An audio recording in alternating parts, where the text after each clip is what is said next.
आज देखंतु आपणक पई आउ गुटे मो नुआ इनफॉरमेशन नहीं आछि। देखंतु आज होची सेप्टेम्बर 1 तारिख। सेप्टेम्बर 1 तारिख रे किछि नुआ नियम परिवर्तन हेबाक जाउची।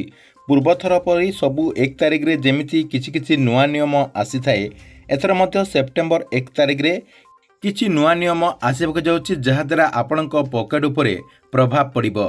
तेबे सेप्टेम्बर 1 तारिख रु कौन सब नियम रे परिवर्तन हेबाक जाउची, जहा द्वारा आपणक पॉकेट उपरे प्रभाव पड़िबो, आपणक मु एई वीडियो माध्यम रे गोटे गोटे करी जणे देबे, जहा कि आपण माने एई वीडियो माध्यम रे से ने पूरा इनफॉरमेशन पाई परिबे। सेति पई वीडियोटी को बिना स्किप करिकि शेष पर्यंत देखंतु। ता पूर्व वीडियो को गोटे लाइक कर दियंतु एवं जो माने चैनल को सब्सक्राइब कर नाहंती चैनल को सब्सक्राइब कर दियंतु। प्रथम देखंतु सेप्टेम्बर 1 तारिख रे कौन सबू परिवर्तन हेबो। देखंतु प्रथम रही एलपीजी सिलिंडर मूल्य परिवर्तन हेबो।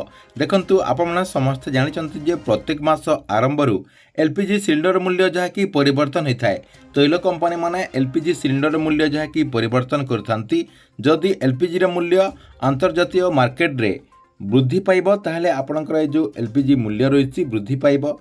अन्य पक्षरे जदि ह्रास पाउची ताहले गैस सिलिंडर मूल्य ह्रास मध्य पाइबार संभावना रही। 2 नंबर देखंतु एफडी रे मध्य परिवर्तन हेबाक जाउची। जो आपणकर बैंक रे स्थायी जमा एफडी करूचंती सेहिथिरे मध्य सेप्टेम्बर 1 तारिख रु परिवर्तन हेबाक जाउची। देखंतु आप माने समस्त जानिचंती जे अधिकांश बैंक रे 6.5% रु 7.5% सुध जहा कि एफडी माध्यम रे दिया जाउची। सेही सबुरे जहा कि बैंक तरफ रु समीक्षा करा जिवो। समीक्षा हैला परे एफडी रो सुध हार सेप्टेम्बर 1 तारिख रु ह्रास पाइबो बोली सूचना रही। 3 नंबर देखंतु एटीएम रु अधिक टंका उठेले आपनको जहा कि महंगा पड़िबो। अर्थात सेप्टेम्बर 1 तारिख रु अधिकांश बैंक रे एटीएम नियम रे परिवर्तन करबा पई जाउचंती। अर्थात एटीएम माध्यम रे जो टंका उठाण करा जाउची सेथिरे नुआ नियम लागू हेबा पई जाउची।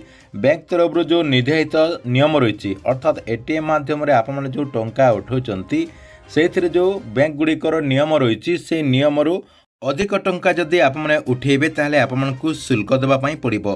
काहेकि ना बैंक गुड़िक डिजिटल पेमेंट उपरे बेसी प्रोत्साहित करूचंती। अर्थात डिजिटल पेमेंट माध्यम रे आप माने केमिति अधिक ट्रांजैक्शन करिवे से ने बैंक तरफ रु जहा कि अधिक ध्यान दिया जाउची।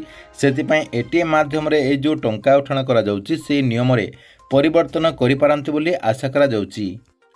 4 नंबर देखंतु SBI क्रेडिट कार्ड धारी नुआ नियम आसबाक जाउची।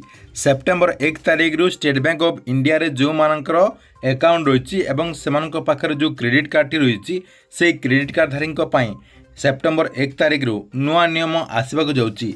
जदि कौनसी ग्राहक ऑटो डेबिट विफल हुए तेबे सेमानंकु 2% जरिमाना देबाक पड़िबो। एहा व्यतीत इंधन क्रय अंतर्जातीय कारबार उपरे अधिक चार्ज लगाजिबो।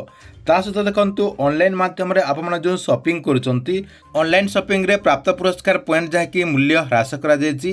सेति पई जो मानक पाखरे SBI रो क्रेडिट कार्ड रहिछि एवं सेमान जदि एई सब कामटी करूचंती सेमानकु जहा कि एबे सतर्क सहित सब किछि निष्पत्ति नेबाक पड़िबो, नहले सेमानकु अधिक खर्च करबा पई पड़िबो बोली सूचना रहिछि।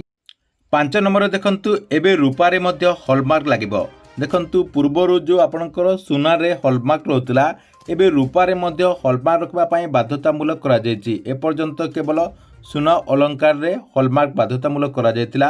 सेप्टेम्बर 1 तारिख रे किंतु सरकारक तरफ रु रूपा अलंकार एवं बासन कुसन पई हॉलमार्क को बाध्यतामूलक करिसंती। अर्थात आप माने आउ नकली रूपा पाई परिबे नाही किंबा नकली बासन कुसन पाई परिबे नाही। आपण मानक देखिकी आपणकर ओरिजिनल कोटा डुप्लिकेट कोटा जानि परिबे। ठीक अच्छे, एथिला आपणक पई बहुत बड़ गोटे अपडेट। आपण मानकु वीडियोटी केमति लागिला कमेंट बॉक्स रे निश्चय गोटे कमेंट करंतु एवं प्रत्येक दिन गवर्नमेंट रो नुआ नुआ योजना गुड़िकर अपडेट गुड़िक जानिबा पई चाहुतले हमर ए जो चैनल रहिछि एई चैनल टी को सब्सक्राइब करके रेगुलर देखुतांतु।